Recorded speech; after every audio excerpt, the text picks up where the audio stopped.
Hello friends, please like and subscribe to my channel Dhruva Digital Communications. ಇನ್ನೂ ನಮ್ಮ ಚಾನಲ್ಗೆ subscribe ಆಗಿಲ್ಲ ಅಂದರೆ ಸಬ್ಸ್ಕ್ರೈಬ್ ಮಾಡಿ, ಬೆಲ್ ಐಕಾನ್ ಒತ್ತಿ, ಲೈಕ್ ಮಾಡಿ, ಶೇರ್ ಮಾಡಿ, ಕಮೆಂಟ್ ಮಾಡಿ.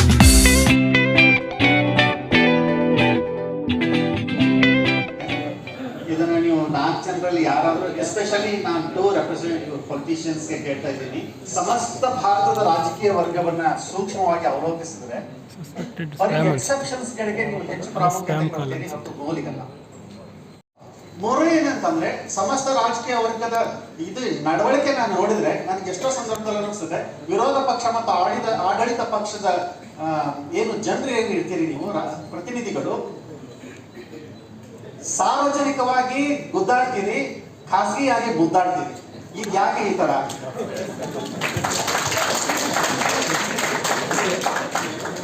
ಗುದ್ದಾಡೋದು ಮತ್ತು ಮುದ್ದಾಡೋದು. ನೀವು ಇವರಿಗೆ ಚರ್ಚೆ ಮಾಡಿದ್ರಿ, ಬಹುತೇಕ ರಾಜಕಾರಣಿಗಳು ನಾನು ಸೇರಿದಂಗೆ ಲಾಯರ್ಗಳು. ಕೋರ್ಟಲ್ಲಿ ನಾವು ವಾದ ಮಾಡೋದು ಕ್ಲೈಂಟ್ ಪರವಾಗಿ, ಸ್ವಂತದ್ದಲ್ಲ. ಅಸೆಂಬ್ಲಿನಲ್ಲಿ ಮಾಡೋ ಚರ್ಚೆನೂ ದೇಶದ ಬಗ್ಗೆ, ಜನಗಳ ಬಗ್ಗೆ, ರಾಷ್ಟ್ರದ ಬಗ್ಗೆ ಮಾಡ್ತಾ ಬಿಟ್ರೆ ವೈಯಕ್ತಿಕವಾದ ಯಾವುದು ಆಗಲ್ಲ. There is difference between argument and discussion. ತಾವು ಅರ್ಥ ಮಾಡ್ಕೊಂಡು ತಾವು ಬೋಧನೆ ಮಾಡಬೇಕು. ಪ್ರಜಾಪ್ರಭುತ್ವದ ವ್ಯವಸ್ಥೆನಲ್ಲಿ ನಾವು ಮೊದಲೇ ಹೇಳ್ಬೇಕಾಗಿರೋದು, what is the difference between argument and discussion. In discussion is a churning where we get the cream.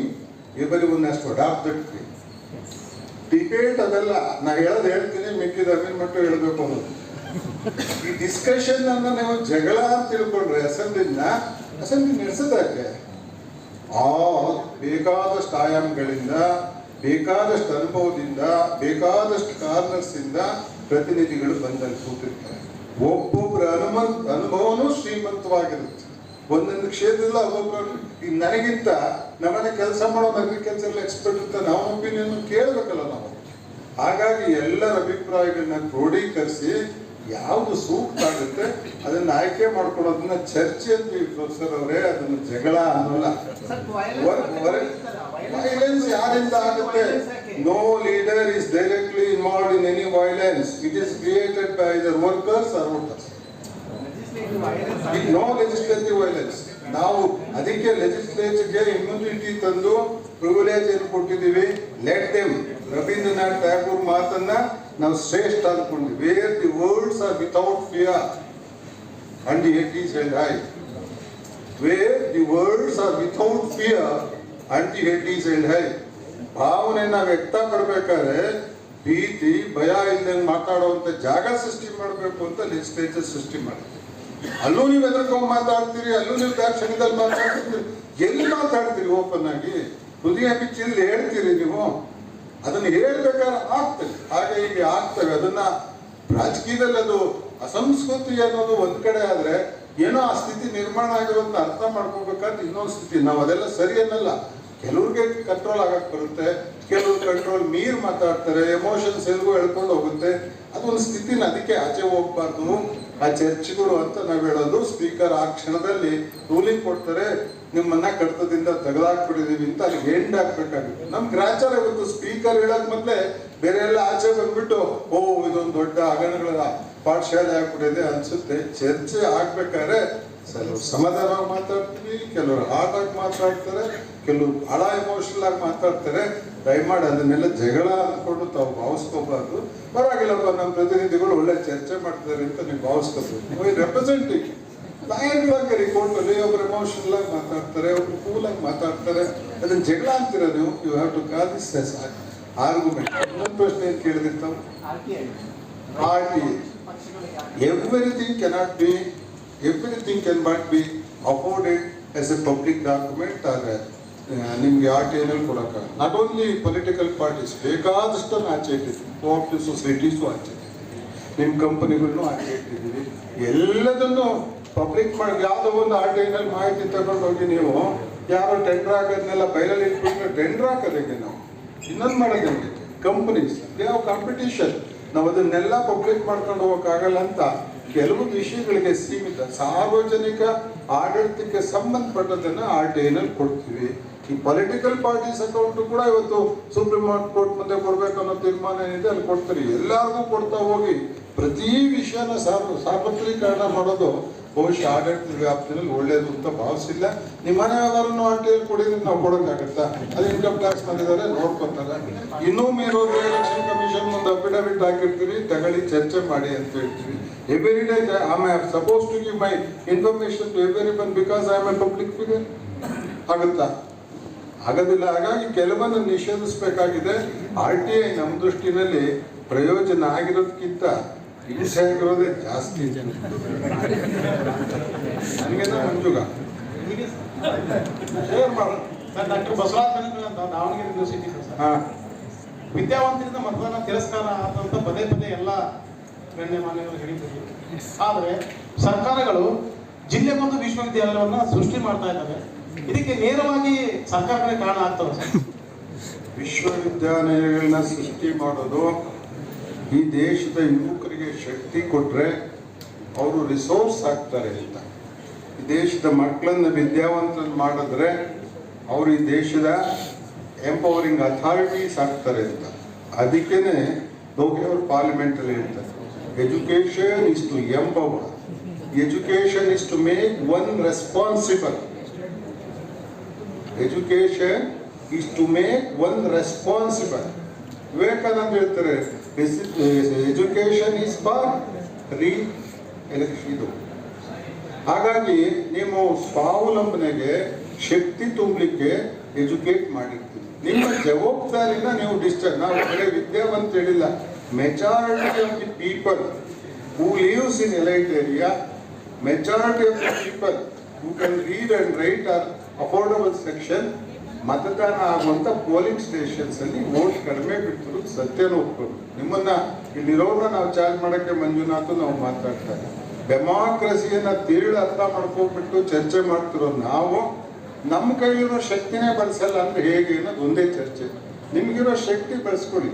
Vivekananda ಮಾತಲ್ಲಿ ಹೇಳ್ಬೇಕಂದ್ರೆ ಯು ಆರ್ ಎಂಪವರ್ಡ್, ನಿಮ್ಗೆ ಶಕ್ತಿ ಇದೆ, ಅದನ್ನ ಗುರುತಿಸಿ ಅದನ್ನ ಮ್ಯಾಕ್ಸಿಮಮ್ ಯುಟಿಲೈಸೇಷನ್ ಮಾಡಿಕೊಂಡ್ರೆ ಶಕ್ತಿವಂತರಾಗ್ತೀವಿ. ನಿಮ್ಗಿರೋ ಶಕ್ತಿನ ಬಳಸಿ ಸ್ವಾಮಿ. ನಿಮ್ಗಿರೋ ಶಕ್ತಿ ನಿನ್ನೊಬ್ಬರಿಗೆ ಏನ್ರಿ ಹೋಗೋ, ನಿಮ್ಗೆ ಇಷ್ಟ ಬಂದನ್ಗೆ ಹಾಕೊಳಪ್ಪ, ಖಾಲಿ ಬಿಡ್ಬೇಡ, ಓಟ್ ಹಾಕೋ. ನಿಂದು 5 ವರ್ಷಕ್ಕೆ ಒಂದ್ಸಲ ನಿನ್ನ ಅಷ್ಟಕ್ಕೆ ಗುರ್ಸೋದು, ಇಲ್ಲ ಅಂದ್ರೆ ನೀನು ಕೊನೆದೊಂದು ಮೊದಲನೇದೊಂದು 2 ಸರ್ಟಿಫಿಕೇಟ್ ಅಲ್ಲಿ ಗುರ್ಸೋದು ಅಂತ ಹೇಳಿ ಹೇಳೋ ಕೆಲಸ ನಾವು ಮಾಡ್ಲಿ ಅಂತ ನಾವಿಬ್ರು ಮಾತಾಡ್ಬೋದು. ಇಲ್ಲಿ ಕೂತಿದ್ದಕ್ಕೆ ನಾವೆಲ್ಲ ಬಂದಿದ್ದಕ್ಕೆ ನಮಗೆ ಹಾಕೋದೇ ಬೇಡ. ವೋಟ್ ಹಾಕಿಸ್ರಿ ಯಾರಿಗಾದ್ರು. Let him participate in the national move.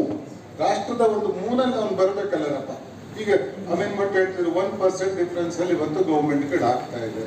ಹೌದು, ವೋಟ್ ಹಾಕೋರೆ ಒಂದು 10% ಜಾಸ್ತಿ ಆಗಿದೆ, ಡಿಸಿಷನ್ ಡಿಫ್ರೆಂಟ್. ಎಲ್ಲರೂ ಹಾಕ್ರಿ. ವಿರೋಧ ಇದ್ರೆ ವಿರೋಧವಾಗಿ ಹಾಕಿ, ಪರ ಇದ್ರೆ ಪರ ಹಾಕ್ರಿ. ಅವ್ರ ಸಿದ್ಧಾಂತ ಒಪ್ಪಿದ್ರೆ ಸಿದ್ಧಾಂತದ ಪರವಾಗಿ ಹಾಕಿ, ದುಡ್ಡು ಕೊಟ್ಟವ್ರು ಸರಿ ಇದ್ರೆ ದುಡ್ಡು ಕೊಟ್ಟವ್ರಿಗೆ ಹಾಕಿ ಒಂದು. ಕೊನೆಯದಾಗಿ ಸಮಯ ಮೀರ್ತಾ ಇದೆ. ಎರಡು ಪ್ರಶ್ನೆಗಳು ಇರೋದು ಪ್ರಜೆಗಳಿಂದ ಪ್ರಜೆಗಳಿಗಾಗಿ ಪ್ರಜೆಗಳಿಗೋಸ್ಕರ ಅಂತ. ಬಟ್ ಇವತ್ತಿನ ಪರಿಸ್ಥಿತಿಯಲ್ಲಿ ಅಧಿಕಾರದಿಂದ ಅಧಿಕಾರಕ್ಕಾಗಿ ಅಧಿಕಾರಕ್ಕೋಸ್ಕರ ಅಂತ ಒಂದು, ಎರಡನೇದಾಗಿ ಹಣದಿಂದ ಹಣಕ್ಕಾಗಿ ಹಣಕ್ಕೋಸ್ಕರ ಅನ್ನೋದು ಒಂದಾಗಿದೆ. ಸೊ ನಾವು ಪ್ರಜಾಪ್ರಭುತ್ವ ಹಾಳಾಗ್ತಿರೋದು ಬರೀ ರಾಜಕೀಯದಿಂದ ಅಥವಾ ರಾಜಕೀಯ ವ್ಯಕ್ತಿಗಳಿಂದ ಅನ್ನೋದನ್ನ ಬಿಟ್ಟು ಸಮಾಜದ ಕಟ್ಟ ಕಡೆಯ ವ್ಯಕ್ತಿ ಯಾರಾಗಿದ್ದಾರೋ ಅಲ್ಲಿಂದ ಹಿಡಿದು ಸಮಾಜದ ಅತ್ಯುನ್ನತ ಹುದ್ದೆಯಲ್ಲಿರುವಂತಹ ನಮ್ಮ ಪ್ರಥಮ ಪ್ರಜೆಯಾಗಿರುವಂತಹ ರಾಷ್ಟ್ರಪತಿಗಳು, ಸೊ ಇವರೆಲ್ಲರೂ ಸಹ ಪ್ರಜಾಪ್ರಭುತ್ವವನ್ನ ಬಲಿಷ್ಠ ಮಾಡೋದಕ್ಕೆ ಏನು ಕ್ರಮ ಕೈಗೊಳ್ಳಬೇಕು ಅನ್ನೋದನ್ನ ಒಬ್ಬ ಪ್ರಜ್ಞಾವಂತ ಪ್ರಜೆಯಾಗಿ, ಸೊ ಒಬ್ಬರನ್ನ ದೂಷಿಸೋದಕ್ಕಿಂತ ನಾವೆಲ್ಲರೂ ಸಹ ಶಿಕ್ಷಕರಾಗಿರ್ಬೋದು, ಯಾರಾದ್ರೂ ಆಗಿರ್ಬೋದು, ಏನು ಕ್ರಮ ತಗೋಬೇಕು ಸರ್? ತಮ್ಮ ತಮ್ಮ ತನುವ ಸಂತೈಸಿಕೊಳ್ಳಿ, ತಮ್ಮ ತಮ್ಮ ಮನವ ಸಂತೈಸಿಕೊಳ್ಳಿ. ಬಸವಣ್ಣವ್ರು ಹೇಳಿದ್ರು, ಲೋಕದ ಡೊಂಕ ನೀವೇನ ತಿಂತೀರಿ. ನಿಮ್ಮ ತನುವ ಸಂತೈಸಿಕೊಳ್ಳಿ, ನಿಮ್ಮ ಮನವ ಸಂತೈಸಿಕೊಳ್ಳಿ. ನಾನು ಇಷ್ಟೇ ಉತ್ತರ. ಸರ್, ಮತ್ತೊಂದು ಪ್ರಶ್ನೆ ಏನು ಅಂತಂದ್ರೆ, ಚುನಾವಣಾ ಸ್ಪರ್ಧೆಗೆ ಮುಖ್ಯವಾಗಿ ಸ್ಪರ್ಧಾತ್ಮಕ ಪರೀಕ್ಷೆ ಅಥವಾ ಶೈಕ್ಷಣಿಕ ಅರ್ಹತೆಗಳ ಮೂಲಕ ಯಾಕೆ ಒಂದು ನೇಮಕವನ್ನು ಮಾಡ್ಕೊಬೇಕು ಅಂತಕ್ಕಂಥ ಒಂದು ಶಾಸನವನ್ನು ತರಬಾರ್ದು ಸರ್? ಹೇಗೆ? ಯಾಕೆಂದ್ರೆ 10ನೇ ಕ್ಲಾಸ್ ಓದಿರ್ತಕ್ಕಂಥ ವ್ಯಕ್ತಿ ಶಿಕ್ಷಣ ಸಚಿವರಾಗಿದ್ದಾರೆ. ವೈ ಡು ಯು ಫೀಲ್ ಅವ್ರಿಗೆ ಕೆಪಾಸಿಟಿ ಇಲ್ಲ, ಇನ್ನೇನೆಬಿಲಿಟಿ ಇರುತ್ತೆ ಅಂತ ನೀವು ಯಾಕೆ ಅಂದ್ಕೋತೀರಿ? ಓದಾಕ್ಷಣಕ್ಕೆ ನಿಮ್ಗೆ ಎಕ್ಸ್ಟ್ರಾ ಕೆಪಾಸಿಟಿ ಶಕ್ತಿ ಇದೆ ಅಂತ ಹೇಗೆ ಅನಿಸುತ್ತೆ? ಸರ್, ಯಾಕೆಂದ್ರೆ ಈ ದೇಶದ ಇತಿಹಾಸದಲ್ಲಿ ವಿದ್ಯೆಯಿಂದ ಅನೇಕದವ್ರು ಒಳ್ಳೆ ಆಡಳಿತ ಮಾಡೋಗವ್ರೆ, ವಿದ್ಯಾವಂತ ಬಂದವ್ರು ಅನೇಕರ ಆಡಳಿತನ ಹಾಳು ಮಾಡೋಗವ್ರೆ. ಹಿಂಗೆ ಕಾಮರಾಜ್ ನಗರ ಓದಿದ್ರ, ನಮ್ಮ ದೇವೇಗೌಡರು ಏನು ಪೋಸ್ಟ್ ಗ್ರಾಜುಯೇಟ್ ಪ್ರಧಾನಿ ಆದಾಗ, ಮೋದಿ ಅವ್ರೇನು ಪೋಸ್ಟ್ ಗ್ರಾಜುಯೇಟ್ ಇದ್ದಾರೆ ಪ್ರಧಾನಿ ಆದಾಗ, ಚರಣ್ ಸಿಂಗ್ ಏನು ಓದಿದ್ರು. ದಿಸ್ ಈಸ್ ನಾಟ್ ಅ, ನಾನು ಆಗಲೇ ಹೇಳಿದೆ, ಒಂದೊಂದು ಅನುಭವದಿಂದ ಒಂದೊಂದು ಸ್ಕೂಲ್ ಆಫ್ ಥಾಟ್ ಇಂದ ಬಂದಿರ್ತಾರೆ ಅಲ್ಲಿಗೆ ಬರೋರು. ಸೈದ್ಧಾಂತಿಕವಾದ ಹಿನ್ನೆಲೆಯಲ್ಲಿ ಬಂದವ್ರಿಗೆ ಎಜುಕೇಶನ್ ಅಲ್ಲ, ಎಜುಕೇಶನ್ ಒಂದು ನಿಮಗೆ ಎಕ್ಸ್ಪೀರಿಯನ್ಸ್ ಬರಲಿಕ್ಕೆ, ಜ್ಞಾನ ಬರಲಿಕ್ಕೆ ಎಜುಕೇಶನ್ ಒಂದು ಮೂಲ, ಅನುಭವ ಅದಕ್ಕಿಂತ ಶ್ರೇಷ್ಠ. ಯಾರಿಗೆ ಅನುಭವದ ಜ್ಞಾನ ಇರುತ್ತೆ ಅವ್ರ ಮುಂದೆ ನಿಮ್ಮ ಜ್ಞಾನ ಏನೂ ಅಲ್ಲ. ಸರ್, ಪೊಲಿಟಿಕಲ್ ಸೋಷಿಯಲೈಸೇಷನ್ ಅಂದ್ರೆ ಒಬ್ಬ ಇಂಡಿವಿಜುವಲ್ ಪೊಲಿಟಿಕಲ್ ಬಿಲೀಫ್ಸ್ ನ, ಆಟಿಟ್ಯೂಡ್ಸ್ ನ, ವ್ಯಾಲ್ಯೂಸ್ ನ, ಬಿಹೇವಿಯರ್ ನ ಡೆವಲಪ್ ಮಾಡ್ಕೊಂತಾನೆ. ಈ ಪೊಲಿಟಿಕಲ್ ಸೋಷಿಯಲೈಸೇಷನ್ ಪ್ರೊಸೆಸ್ ನಡೆಯೋದು ಮೊದಲು ಮನೆಯಲ್ಲಿ ಸರ್. ಮನೆಯಲ್ಲಿ ತಂದೆ ತಾಯಿಯಿಂದ ಅವನ ಪೊಲಿಟಿಕಲ್ ಬಿಹೇವಿಯರ್ ಕನ್ಸ್ಟ್ರಕ್ಟ್ ಆಗ್ಬೋದ, ರಿಲಿಜಿಯಸ್ ಫ್ಯಾಕ್ಟರ್ ಬರುತ್ತೆ, ಕಲ್ಚರಲ್ ಫ್ಯಾಕ್ಟರ್ ಬರುತ್ತೆ, ರಾದರ್ ದನ್ ರ್ಯಾಷನಾಲಿಟಿ. ಈ ರೀತಿಯ ಇರ್ರ್ಯಾಷನಲ್ ವೋಟಿಂಗ್ ಬಿಹೇವಿಯರ್ ಮತ್ತೆ ಒಂದು ಅನ್ಸೈಂಟಿಫಿಕ್ ಆದ ವೋಟಿಂಗ್ ಬಿಹೇವಿಯರ್ ಮತ್ತೆ ಬಯಾಸ್ಡ್ ವೋಟಿಂಗ್ ಬಿಹೇವಿಯರ್ ಇದೆಯಲ್ಲ ಸರ್, ಇದು ಡೆಡ್ ಅಗೇನೆಸ್ಟ್ ಡೆಮೋಕ್ರೆಟಿಕ್ ಪ್ರಿನ್ಸಿಪಲ್ ಅಲ್ವಾ ಸರ್? ಈ ರೀತಿ ವೋಟಿಂಗ್ ಬಿಹೇವಿಯರ್ ಇರೋದ್ರಿಂದ ಒಂದು ಪ್ರಾಪರ್ ಡೆಮೋಕ್ರೆಟಿಕ್ ಕಂಟ್ರಿನ ಹೇಗೆ ನಿರ್ಮಾಣ ಮಾಡೋದು ಸಾಧ್ಯ ಸರ್? ಅರ್ಥ ಆಗಿಲ್ಲ sir. I am not understood. Sir, ನಮ್ಮ ಮಾಧುಸ್ವಾಮಿ ಅವರಿಗೆ ಸರ್, ಇದು ಒಂದು ನಿಮಿಷ, ಇದು ರೆಸ್ಪಾಂಡ್ ಮಾಡಿದ ಮೇಲೆ ರೆಸ್ಪಾಂಡ್. ನಾನೀಗ ಪೊಲಿಟಿಕಲ್ ಸೈನ್ಸ್ ಟೀಚರ್ ಮಾತಾಡೋದಕ್ಕೆ ನಾನು ಒಂದು ಆನ್ಸರ್ ಕೊಡ್ತೀನಿ. ಡೆಮೋಕ್ರಸಿ ಹೇಗೆ ಗಟ್ಟಿ ಮಾಡ್ತಾರೆ ನನ್ನ ಪ್ರಕಾರ as A political science teacher ಬಹುಶಃ ಈ ಪೊಲಿಟಿಕಲ್ ಸೈನ್ಸ್ ಮಾಡಿದ್ರೆ ಇನ್ನೇ ಡೆಮೋಕ್ರಸಿ ಗಟ್ಟಿ ಆಗ್ತದೆ. ಮಹಿಳೆಯರು ಬರೆಯುವುದಿಲ್ಲ, ಬರೆಯೋಣ, ಬರವಣಿಗೆ ಎಂಬುದೇ ನನ್ನ ಪ್ರಕಾರ ಅದೊಂದು ಪ್ರೊಟೆಸ್ಟ್, ಅದೊಂದು ಶಕ್ತಿ.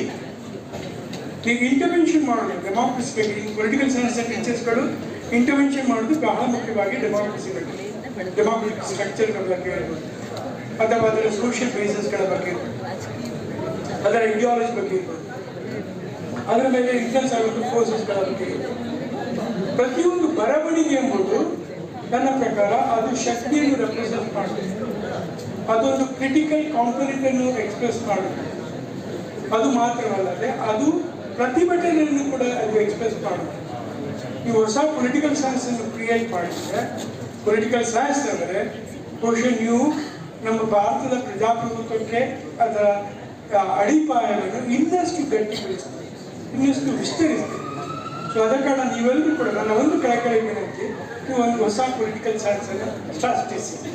ಭಾರತದ ಸಂದರ್ಭದಲ್ಲಿ ಭಾರತದ ಕಂಡೀಷನ್ಸ್ಗಳನ್ನು ಇಟ್ಟುಕೊಂಡು ಹೊಸ ಪೊಲಿಟಿಕಲ್ ಸೈನ್ಸ್ ಅನ್ನು ಕಟ್ಟಿ, ನೀವು ಪಾಶ್ಚಾತ್ಯ ಪೊಲಿಟಿಕಲ್ ಸೈನ್ಸ್ ಮೇಲೆ ಜೋತು ಬಿಡಬೇಡಿ. ಪಾಶ್ಚಾತ್ಯ ಪೊಲಿಟಿಕಲ್ ಸೈನ್ಸ್ ಕ್ಯಾಟಗರೀಸ್ಗಳ ಬಗ್ಗೆ, ಕಾನ್ಸೆಪ್ಟ್ಗಳ ಬಗ್ಗೆ, ಥಿಯರಿಗಳನ್ನು ಬಿಟ್ಟು ಬಿಡಿ. ದೇಶೀಯ ಕನ್ಸ್ಟ್ರಕ್ಟ್ ಮಾಡಿ, ಸೆಕ್ಯುಲರ್ ದೇಶೀಯ ಕಾನ್ಸೆಪ್ಟ್ಗಳನ್ನು ಕನ್ಸ್ಟ್ರಕ್ಟ್ ಮಾಡಿ ನಮ್ಮ ಪ್ರಜಾಪ್ರಭುತ್ವ ಗಟ್ಟಿಯಾಗುತ್ತೆ. Thank you. ಇತ್ತೀಚೆಗೆ ತಾವೇ ಹೇಳಿದ ಹಾಗೆ ಹೋರಾಟದ ಹಿನ್ನೆಲೆ, ತತ್ವ ಸಿದ್ಧಾಂತದ ಹಿನ್ನೆಲೆಯಲ್ಲಿ ಬಂದಿರತಕ್ಕಂಥ ರಾಜಕಾರಣಿಗಳು ಈ ಪ್ರಜಾಪ್ರಭುತ್ವ ವ್ಯವಸ್ಥೆಯಲ್ಲಿ ಮರೆಯಾಗ್ತಾ ಇದ್ದಾರೆ. ಅದು ವಾಸ್ತವವಾಗಿ ನಮ್ಗೆಲ್ಲರಿಗೂ ಗೊತ್ತಾಗಿದೆ. ಮತ್ತು ಇತ್ತೀಚೆಗೆ ಮುನ್ನೆಲೆಗೆ ಬರ್ತಾ ಇರ್ತಕ್ಕಂಥದ್ದು ವಂಶ ರಾಜಕಾರಣ ಜಾಸ್ತಿ ಆಗ್ತದೆ. ಬಹುಶಃ ಮೊನ್ನೆ ಉಪಚುನಾವಣೆಗಳಲ್ಲಿ ಮತ್ತು ಇದರಲ್ಲಿ ಪೈಪೋಟಿಯಿಂದ ಅವರಿಗೆ ಟಿಕೆಟ್ ಕೊಟ್ಟು ಆ ಹಿನ್ನೆಲೆಯಲ್ಲಿ ಇವತ್ತು ಡೆಮೋಕ್ರಸಿ ಅವರ ಕೈ ಕೆಳಗೆ, ಅವರ ಹಿಡಿತಕ್ಕೆ ಹೋಗ್ತಾ ಇದೆ ಅಂತ ಅನಿಸ್ತೈತೆ. ಇದಕ್ಕೆ ಪರಿಹಾರ ಏನು ಆಗ್ಬೋದು ಅಥವಾ ಪರಿಹಾರ ತಾವೇನು ಸೂಚಿಸ್ತೀರ ಅನ್ನೋದನ್ನು ನಾನು ಬಯಸ್ತೀನಿ ಸರ್.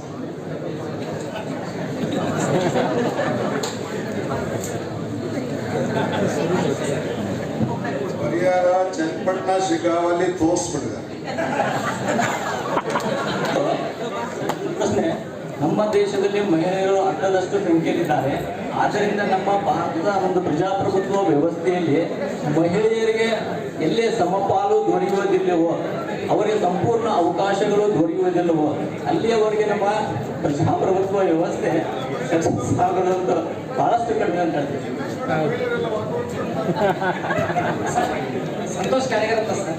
ಭಾರತದ ಪ್ರಜಾಪ್ರಭುತ್ವ ವ್ಯವಸ್ಥೆಯಲ್ಲಿನ ಮೌಲ್ಯಗಳನ್ನು ಈ ಭಿನ್ನ ಭಿನ್ನವಾದಂಥ ಸಿದ್ಧಾಂತಗಳು ಮತ್ತು ವೈಯಕ್ತಿಕ ಸ್ವಾರ್ಥ ನಾಶಪಡಿಸುತ್ತದೆ. ನಿಮ್ಮ ಪ್ರಕಾರ ಏನು? ಭಿನ್ನ ಭಿನ್ನವಾದಂಥ ಸಿದ್ಧಾಂತಗಳು ಮತ್ತು ವೈಯಕ್ತಿಕ ಸ್ವಾರ್ಥ.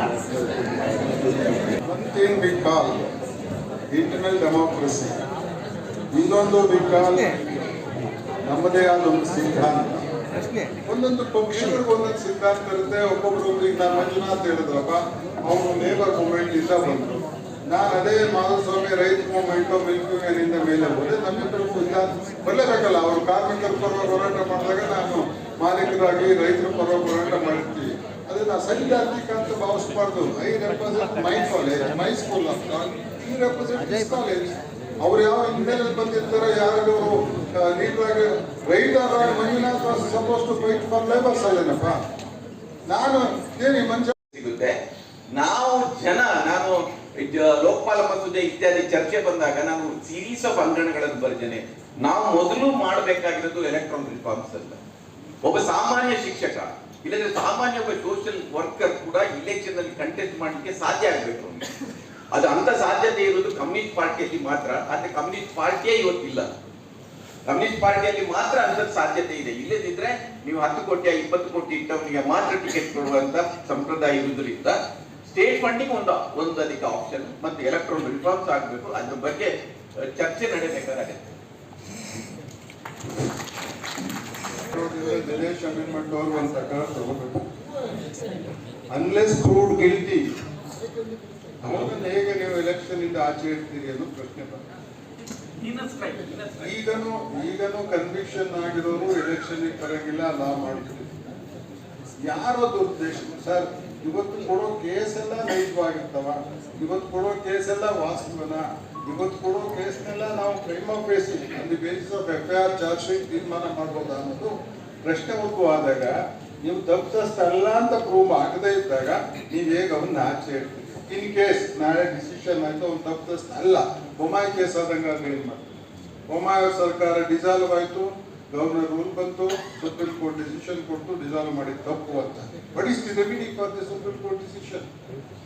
One unless proved guilty no one can take such decision. ಅದು ನಾವು ಹೇಳಿ ಸರಿಯದು. ಏನ್ನೆಸ್ ಇರ್ಬೋದು, ರೆಗ್ಯುಲರಿ ಪನಿಷ್ಮೆಂಟ್ ಅಟ್ರಾಕ್ಟ್. ಇವತ್ತು ಸರ್ ಮಾತಾಡೋರೆಲ್ಲ 307 ಕೇಸಲ್ಲಿ ಇರೋದು, ಸತ್ತೋಗೋರೆಲ್ಲ 306 ಇರೋದು. ಡೆಪ್ಯೂಟ್ ಹರಾಸ್ಮೆಂಟ್ ಅಂತ ಹೇಳೋದು. ಒಂದು suicide is followed by harassment. ಮತ್ತೆ ಸೊಸೆ ಹಿಂಸೆ ತಡೆದಾದ್ರೆ ನಮ್ಮ ಹುಡುಗಿ ಸತ್ತಲ್ಲೇ ಕೇಸ್ ಕೊಡೋದು. ಹೇಗೆ ಪ್ರೂವ್ ಆಗ್ತವೆ, ಯಾರು ಪ್ರೂವ್ ಮಾಡ್ತಾರೆ? ಪ್ರೂವ್ ಆಗದೇ ಇದ್ದಾಗ ಒಬ್ಬ ಮನುಷ್ಯನ ಆಚೆ ಇಟ್ಟು ನಾಳೆ ಏನ್ ಉತ್ತರ ಹೇಳೋದು ನಾವು ಸಂವಿಧಾನದಲ್ಲಿ ಅನ್ನೋದು ಕೂಡ ಕ್ವಶನ್ ಹಾಕ್ಬೇಕು. ಒಂದು. ಎರಡನೇದು, ಈ ರಿಫಾರ್ಮ್ಸ್ ಮಾತಾಡುವಾಗ ಎಲ್ಲ ಚರ್ಚೆ ಆಗಿದೆ. ಟೆರಿಟೋರಿಯಲ್ ಕಾನ್ಸ್ಟಿಟ್ಯೂನ್ಸಿ ಮಾಡಬೇಕು, ಮಲ್ಟಿ ಮೆಂಬರ್ ಕಾನ್ಸ್ಟಿಟ್ಯೂನ್ಸಿ ಮಾಡಬೇಕು, ರಿಸರ್ವೇಶನ್ ಅನ್ನ ಮಲ್ಟಿ ಮೆಂಬರ್ ಕಾನ್ಸ್ಟಿಟ್ಯೂನ್ಸಿ ಒಳಗೆ ಇರಬೇಕು, ಶೆಡ್ಯೂಲ್ ಕಾಸ್ಟ್ ಸಪರೇಟ್ ಆಗಿ ನಿಲ್ಬೇಕಾ ಬೇಡ, ಮುಸ್ಲಿಮ್ಸ್ಗೆ ಏನಾದ್ರು ಬೇಕಾದ್ರೆ ಒಂದು ಸಪರೇಟ್ ಕಾನ್ಸ್ಟಿಟ್ಯೂನ್ಸಿ ಬೇಕಾಗಿತ್ತಾ ಬೇಡವಾ, ಇದೆಲ್ಲ ಕಾನ್ಸ್ಟಿಟ್ಯೂಯೆಂಟ್ ಅಸೆಂಬ್ಲಿ ಮುಂದೆ ಡಿಸ್ಕಷನ್ ಆಗಿದೆ. ಯಾವ್ದಂತೂ ಇದು ಯಾವುದೂ ಪರಿಹಾರ ಇಲ್ಲ. ಸಿಂಗಲ್ ವೋಟ್ ಮ್ಯಾಂಡೇಟ್ ಶ್ರೇಷ್ಠ ಅಂತ ನಾವು ಒಂದೊಂದು ಕ್ಷೇತ್ರನ 2-3 ಪಾರ್ಲಿಮೆಂಟ್ ಕ್ಷೇತ್ರದಲ್ಲಿ ಒಂದು ಮೆಂಬರ್ ಪ್ಲಸ್ ಇನ್ನೊಂದು ಮೆಂಬರ್ನ ಕೊಟ್ಬಿಟ್ಟು ಚುನಾವಣೆ ಮಾಡೋದು ಸರಿನಾ ಅಂತ ಯೋಚನೆ ಮಾಡಿದ್ದಾರೆ. ಶೆಡ್ಯೂಲ್ ಕಾಸ್ಟ್ ಬರೀ ಶೆಡ್ಯೂಲ್ ಕಾಸ್ಟ್ ಆಯ್ಕೆ ಮಾಡ್ಬೇಕಾ, ಎಲ್ಲರೂ ವೋಟ್ ಹಾಕ್ಬೇಕಾ ಚರ್ಚೆ ಆಗಿದೆ. ಈ ಸಂವಿಧಾನದ ಕಾನ್ಸ್ಟಿಟ್ಯೂಂಟ್ ಅಸೆಂಬ್ಲಿ ಇತಿಹಾಸ ನಿಮ್ಗೆ ಹೇಳ್ಬೇಕೆಂದ್ರೆ Muslims representative opposed Muslim reservation under constituent assembly. Muslims representative ನಮಗೆ ರಿಸರ್ವೇಶನ್ ಬೇಡ, ವಿಲ್ ಫೇಸ್ ಪಬ್ಲಿಕ್ ಅಂದಿರೋದು ಅವ್ರ ದೊಡ್ಡತನ ಅವತ್ತು. ಹಾಗಾಗಿ ಈ ರಿಫಾರ್ಮ್ಸ್ ಆಗೋದಕ್ಕೆ ಮೊದಲೇ ಫ್ರೇಮಿಂಗ್ ಕಾನ್ಸ್ಟಿಟ್ಯೂಷನ್ ಎಲ್ಲ ಚರ್ಚೆ ಮಾಡಿ ಅಂತಿಮವಾಗಿ ಇದಕ್ಕಿಂತ ಇನ್ನೇನಾಗೋಕ್ ಸಾಧ್ಯ ಇಲ್ಲ ಒಂದು ತೀರ್ಮಾನಕ್ಕೆ ಬಂದಿದ್ದೀವಿ. Reforms reforms reforms. ನೀವು ಹೇಳಿದ್ರಿ ಲ್ಯಾಂಡ್ ರಿಫಾರ್ಮ್ಸ್ ಕಂಪ್ಲೀಟ್ ಆಗಿಲ್ಲ ಅಂತ ಪ್ರೊಫೆಸರ್ ಸಾಹೇಬ್ ಹೇಳಿದ್ರು. ಈ ದೇಶದ ದೌರ್ಭಾಗ್ಯ ಏನ್ರಿ, ನಿವೇರಿ Ambedkar, former law minister of India, who introduced the bill and passed the bill in parliament, argued against the reforms in the court. Argues against the reforms. Land reforms ಮೇಲೆ land ceiling ವಿರುದ್ಧವಾಗಿ argue ಮಾಡುವಂತ ಪರಿಸ್ಥಿತಿ ನಿರ್ಮಾಣ ಆಗಿದೆ. See, that is why it's called fluid. Nothing is permanent. Anything can be adopted at suitable time. Is the framework of our constitution, which is a great synopsis. Thank you. ಅವ್ರ family ಬಗ್ಗೆ worship ಇದು ಆರಂಭ ಆಗ್ತಾನೆ ಬಂದಿದೆ. ಒಂದ್ ಕಡೆ ನಮಗೆ ಏನಾದರೂ ಶಕ್ತಿ ಇದ್ದು ಪವರ್ಗೆ ಬರ್ತೀವ ಅಂತ ಆಲೋಚನೆ ಮಾಡ್ತೀವಿ, ಇನ್ನೊಂದು ಕಡೆ ಹೇಗಾರು ಮಾಡಿ ಪವರ್ಗೆ ಬರಬೇಕಂತ ಆಲೋಚನೆ ಬರುತ್ತೆ. ಪವರ್ಗೆ ಬರಬೇಕು ಅಂತ ಆಲೋಚನೆಗೆ ಬಂದಾಗ ಫ್ರಾಗ್ಮೆಂಟೆಡ್ ಮ್ಯಾಂಡೇಟ್ ಆಗುತ್ತೆ ಅಂದಾಗ ಎಲ್ಲಾ ಪಕ್ಷಗಳಿಗೂ ಅನಿವಾರ್ಯ ಆಗಿದೆ ಒಂದಷ್ಟು 10-20-30% ಗೆಲ್ಲುವಂತ ಅಭ್ಯರ್ಥಿಗಳನ್ನ ಆಯ್ಕೆ ಮಾಡಿ ಸೀಟ್ ಕೊಡೋದು. ಯಾಕೆಂದ್ರೆ ಎಲ್ಲ ಎಕ್ಸ್ಪೆರಿಮೆಂಟ್ ಮಾಡಾಗಿದೆ. ಕರ್ನಾಟಕದ ಎಕ್ಸ್ಪೆರಿಮೆಂಟ್ ನೋಡಿ, ಯಡಿಯೂರಪ್ಪನವ್ರು ಬಿಜೆಪಿ ಬಿಟ್ಟು ಆಚೆ ಹೋದಾಗ ಏನಾಯ್ತು, ಬಿಜೆಪಿ ಯಡಿಯೂರಪ್ಪ ಒಳಗೆ ಬಂದಾಗ ಏನಾಗುತ್ತೆ, ಸಿದ್ದರಾಮಯ್ಯ ಒಳಗೆ ಬಂದಾಗ ಏನಾಗುತ್ತೆ, ಸಿದ್ದರಾಮಯ್ಯ ಆಚೆಗೆ ಹೋದಾಗ ಏನಾಗುತ್ತೆ, ಸ್ವಲ್ಪ ಊಹೆ ಮಾಡಿ ಪಕ್ಷಿಗಳ ಜೊತೆಗೆ ವ್ಯಕ್ತಿಗಳೂ ಬೆಳ್ಕೊಂಬರ್ತಾವೆ. ನಾವು ಕಾಂಗ್ರೆಸ್ ಪಕ್ಷ ಸುದ್ದಿ ಮಾತಾಡಲ್ಲ, ನೆಹರು ಸುದ್ದಿನೂ ಮಾತಾಡ್ತೀವಿ. ನಾವು ಸೋಷಿಯಲಿಸಂ ಸುದ್ದಿ ಮಾತಾಡಲ್ಲ, ಹನ್ನೊಂದು 15 ನಾಯಕರುಗಳ ಸುದ್ದಿನೂ ಮಾತಾಡ್ತೀವಿ. ಒಂದೊಂದು ಪಕ್ಷದ ಬೆನ್ನೆಲುಬಾಗಿ ವ್ಯಕ್ತಿಗಳಿದ್ರೆ ಹಾಗೆ ರಾಜಕಾರಣದಲ್ಲಿ ಒಂದೊಂದು ಕ್ಷೇತ್ರಕ್ಕೆ ಒಂದೊಂದು ಭಾಗಕ್ಕೆ ಕೆಲವು ವ್ಯಕ್ತಿಗಳು ನಿಂತ್ಬಿಟ್ಟಿದ್ದಾರೆ ಬೆನ್ನೆಲುಬಾಗಿ. ಅವ್ರನ್ನ ಬಿಟ್ಟು ನಾವು ರಾಜಕೀಯ ಮಾಡ್ತೀವಿ, ಕೇಡರ್ ಇಟ್ಕೊಂಡು ಒಂದು ಪಾರ್ಟಿ ವೋಟ್ ಕಳಿತೀವಿ, ಕೇಡರ್ ಇಟ್ಕೊಂಡೇ ನಾವು ಒಂದು ಪಕ್ಷನ ರಾಜಕೀಯಕ್ಕೆ ತರ್ತೀವಿ. ಅಂದ್ರೆ ಬೆಳೆ ಬೆಳೀತಿರೋ ಅಡಿಕೆ ಗಿಡನ ಕಡಿದು ಹುಣಸೆ ಗಿಡ ಹಾಕ್ದಂಗೆ ಆಗುತ್ತೆ.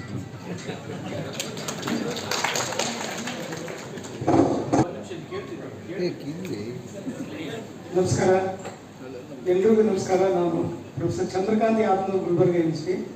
ಮೊದಲಿಗೆ ನಾನು ಪ್ರೊಫೆಸರ್ ಬಸವರಾಜ್ ಮತ್ತು ಅವರ ತಂಡಕ್ಕೆ ಅಭಿನಂದನೆಗಳನ್ನು ಸಲ್ಲಿಸ್ತೇನೆ. ಏಕೆಂದರೆ 20ನೇ ಈ ಕರ್ನಾಟಕ ರಾಜ್ಯಶಾಸ್ತ್ರ ಅಧ್ಯಾಪಕ ಸಂಘದಲ್ಲಿ ಇಂಥ ಒಂದು ಗೋಷ್ಠಿ ಅತ್ಯಂತ ವಿಶಿಷ್ಟವಾದಂಥ ಗೋಷ್ಠಿ ಅಂತೇಳಿ ನಾನು ಭಾವಿಸ್ತೇನೆ. ಸಕ್ರಿಯ ರಾಜಕಾರಣಿಗಳು, ಪತ್ರಕರ್ತರು ಮತ್ತು ನನ್ನ ಪ್ರಶ್ನೆ, ಇಡೀ ಚರ್ಚೆಯ ಒಂದು ಮೂಲ ವಿಷಯ ಭ್ರಷ್ಟಾಚಾರದ ಬಗ್ಗೆ ಕೂಡ ಚರ್ಚೆ ಆಯಿತು.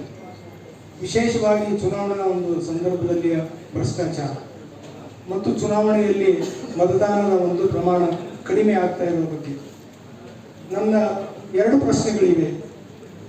ಇದಕ್ಕೆ ಪರಿಹಾರವಾಗಿ ಒಂದು ಕಡ್ಡಾಯ ಮತದಾನ ಮಾಡಿದರೆ ಪರಿಹಾರವೇ ಒಂದು. ಎರಡನೆಯದ್ದು, ಚುನಾವಣಾ ಸಂದರ್ಭದಲ್ಲಿ ಆಗ್ತಾ ಇರುವಂತಹ ಈ ಭ್ರಷ್ಟಾಚಾರಕ್ಕೆ ಸ್ಟೇಟ್ ಫಂಡೆಡ್ ಎಲೆಕ್ಷನ್ ಆ ರೀತಿ ಮಾಡಿದ್ದೇ ಆದರೆ ಏನಾದರೂ ಪರಿಹಾರವೇ? ದಯವಿಟ್ಟು ಇಬ್ಬರು ಸಕ್ರಿಯ ರಾಜಕಾರಣಿಗಳು ಇದಕ್ಕೆ ಉತ್ತರ ಕೊಡಬೇಕು ಅಂತ ನಾನು.